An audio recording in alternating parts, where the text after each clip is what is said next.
நான் வந்து மாயாண்டி குடும்பத்தார், கோரிப்பாளையம், ராசு மதுரவன் சாருடைய எல்லா படங்கள்லயும் நான் பண்ணியிருக்கேன். இயக்குனர் எழில் தான் என்ன அறிமுகப்படுத்தினாரு. அந்த முதல் படத்திலேயே எல்லா பாடலும் எழுதின முதல் கவிஞனா நான் தான் இருக்கேன். இந்த திரையுலகுல.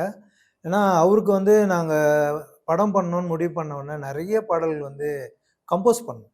கம்போஸ் பண்ணி வெறும் பல்லவி மட்டும் பண்ணியிருந்தோம். ஒரு 30 பாடல்கள்.